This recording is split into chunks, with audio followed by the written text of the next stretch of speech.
Hello students, today we are going to start chapter 8 of your physics course, that is electromagnetic waves. This is the last chapter of first part, electromagnetic waves. Let me give you a brief introduction. Electromagnetic waves क्या है, थोड़ा बहुत idea तो आपको पता ही है in class 10 किससे आते हैं? इलेक्ट्रोमैग्नेटिक इंडक्शन वाली कॉन्सेप्ट से ही आया था। आपने पढ़ रखा है राइट कि इलेक्ट्रिक फील्ड जो होता है, ठीक है, this generates magnetic field,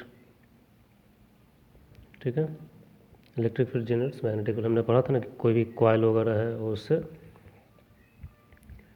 magnetic field उसके अंदर प्रोड्यूस होता है जब करंट पास करते हैं, ठीक है। सिमिलरली आपने देखा था जैसे कि दो करंट है अगर, ठीक है, वायर्स हैं, current carrying conductors, current carrying conductors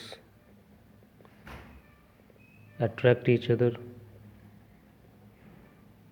same direction में है तो सेम डायरेक्शन में, अपोजिट में है तो रिपेल करते हैं। क्यों? क्योंकि दोनों मैग्नेटिक फील्ड प्रोड्यूस करते हैं, ठीक है, अपने अराउंड मैग्नेटिक फील्ड प्रोड्यूस करेंगे जिसके कारण फोर्स लगेगा, तो दोनों एक दूसरे को अट्रैक्ट करते हैं, produce magnetic field around each other and दस एक्सर्ट फोर्स, मैग्नेटिक फोर्स लगाएंगे फील्ड के कारण। तो ये सारी चीज़ें हमने पढ़ रखा है। फर्दर मैक्सवेल एंड फैराडे, इन लोगों ने ये भी प्रूव किया। फर्दर फैराडे, खास करके फैराडे एंड द मैक्सवेल ही सबसे ज़्यादा इलेक्ट्रोमैग्नेटिक वेव्स पे स्टडी किया आगे फैराडे के बाद। Faraday and Maxwell said reverse is also possible, reverse is also possible.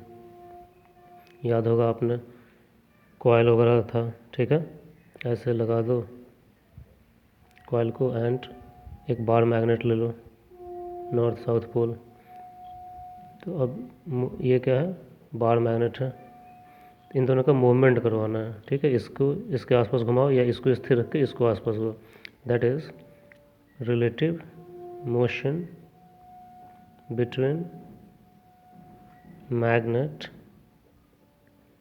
And coil induces current. ये भी हमने देखा था, मतलब मैग्नेटिक फील्ड इलेक्ट्रिक फील्ड को भी जनरेट कर सकता है, ये चीज़ बोला है, दैट इज मैग्नेटिक फील्ड जो है इसने क्या प्रोड्यूस किया, करंट, ठीक है, और करंट आया तो क्या आएगा, इलेक्ट्रिक फील्ड भी होगा, ठीक है। तो दोनों चीज़ हो रही है, दोनों चीज़ होता है, ये कॉन्सेप्ट। सो दस the concept of electromagnetic induction came into the picture, दस concept of electromagnetic induction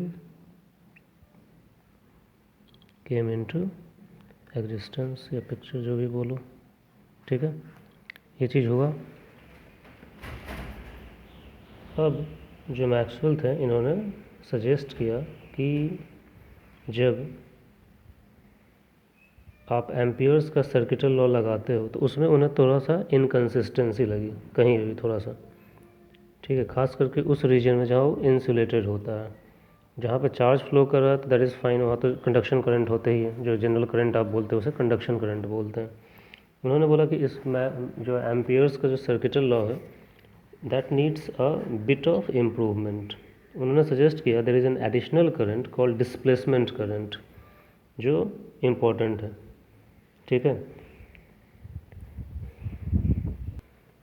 उनका कहना था कि जो डिस्प्लेसमेंट करंट होता है it is due to the change of electric field, मतलब जो इलेक्ट्रिक फील्ड जो चेंज करता है, ठीक है, और जब वो मैग्नेटिक फील्ड प्रोड्यूस करता है तो जनरली कंडक्शन करंट, मतलब जनरल करंट जो आप सुनते हैं उसके अलावा एक दूसरा कॉन्सेप्ट भी, करंट भी प्रोड्यूस होता है, that is called displacement current, ठीक है। तो दैट इज़ द कॉन्सेप्ट, थोड़ा इम्पॉर्टेंट है वो।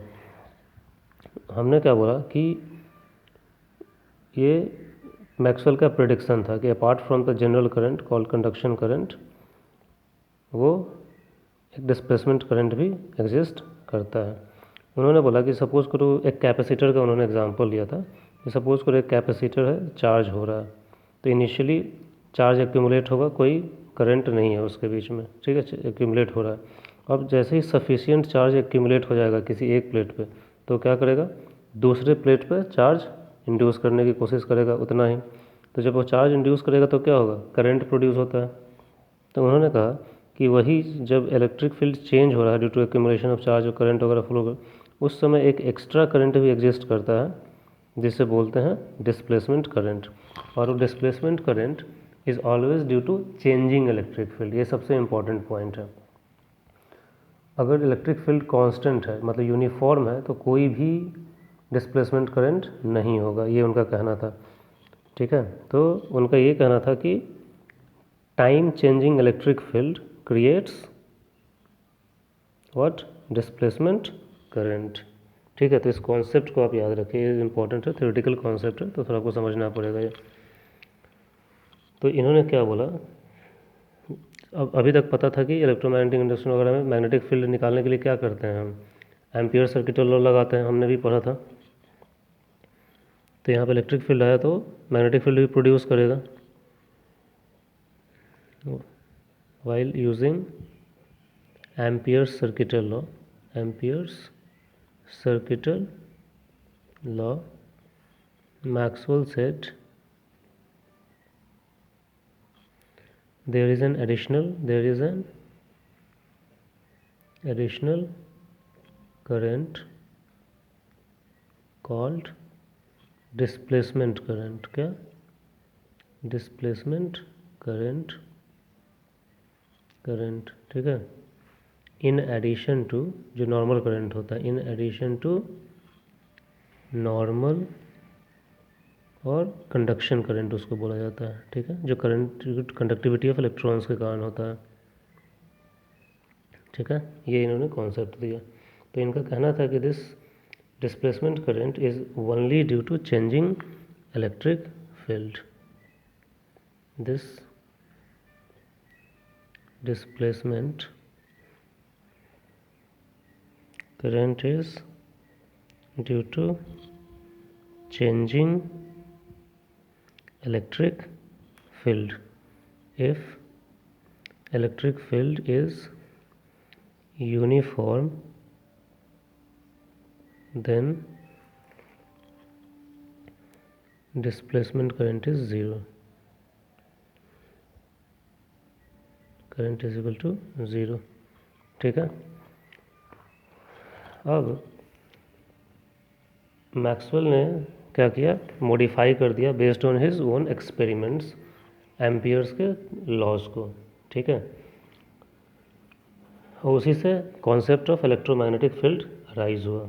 तो before we get into that one, let me give you introduction of कि उन्होंने कौन कौन से एक्सपेरिमेंट किए थे जिससे कि ये कॉन्सेप्ट ये आया, ठीक है, डिस्प्लेसमेंट करंट का। मैक्सवेल ने बताया क्या इनकन्सिस्टेंसी उसे मिली थी जिससे उन्होंने बताया कि ये क्या बोलते हैं, डिस्प्लेसमेंट करंट भी एग्जिस्ट करता है, ठीक है। तो इन्होंने इस चीज़ को कैपेसिटर पे बताया, ठीक है। अब बात करते हैं कॉन्सेप्ट ऑफ डिस्प्लेसमेंट करंट की। Concept of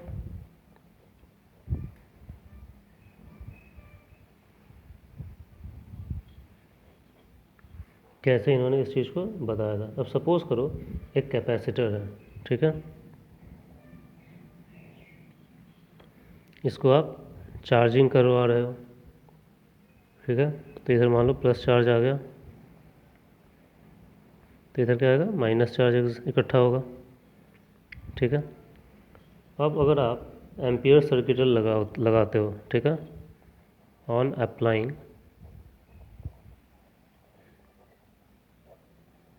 amperes circuital law, उन्होंने क्या बोला था, B into D L, current जो था बताया था उन्होंने, म्यू होता है एंड आई होता है, यही उन्होंने बताया था। मतलब product of magnetic field into जो भी लेंथ लेते हैं that is equal to mu naught times the current flowing through it. ठीक है, मान लो कैपेसिटर है सी, उसका कैपेसिटेंस है, पैरेलल प्लेट कैपेसिटर है। अब एक पॉइंट कंसिडर करना है, ठीक है, कोई भी एक पॉइंट लो से आउटसाइड द प्लेट्स, दोनों प्लेट के बाहर एक पॉइंट कंसिडर करना है आपको। ठीक है, ये केस 1 है। ठीक है, अब एक पॉइंट लो यहाँ पे आउटसाइड द प्लेट। ठीक है, से दिस इज ए पॉइंट। ठीक है, ये ए पॉइंट है। अब इस ए पॉइंट के अराउंड एक सर्कुलर लूप बनाओ। ठीक है, मान लो ये रेडियस हो जाएगा उसका। ठीक है, ये उसका रेडियस हो जाएगा। तो लूप बनेगा कैसे, ऐसे बनेगा, इतना ही रेडियस यहाँ पे भी होगा। ठीक है, क्योंकि एम्पियर सर्किट रूल क्या बोलता है, ओपन सर्फेस के लिए किसी भी लूप के अराउंड ये चीज़ होता है।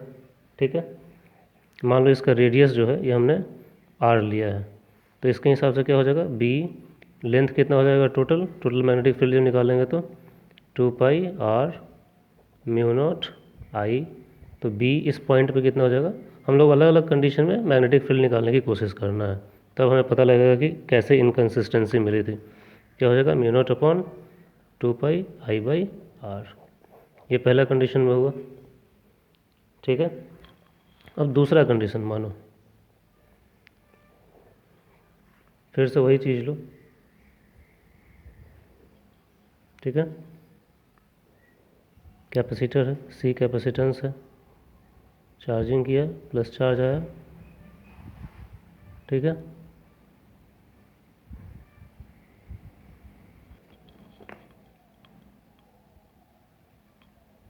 अगेन अब आप एक काम कीजिए, फिर से एक पॉइंट, क्या हो रहा है ये,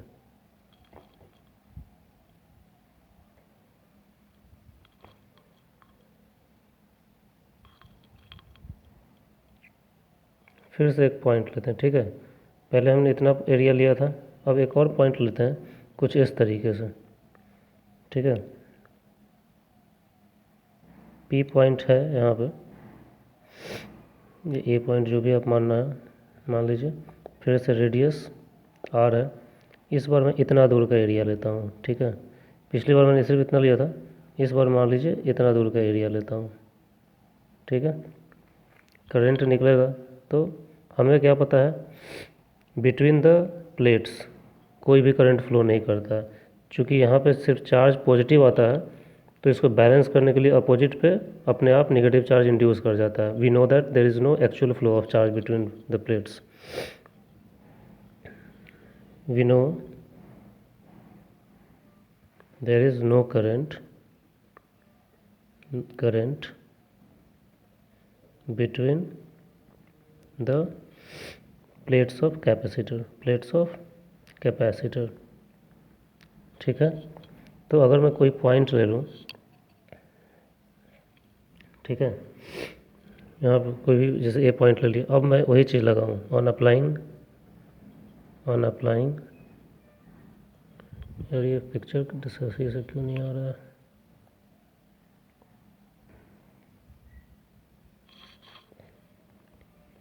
on applying Ampere's circuit law,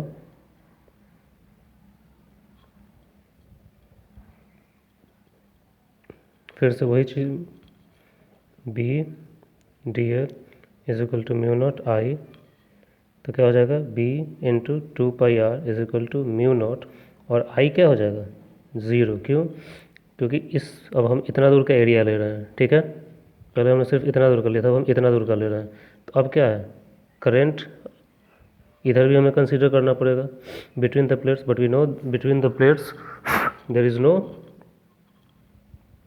फिर ये थी क्या, करंट, उस केस में बी की वैल्यू क्या हो जाएगी, ज़ीरो।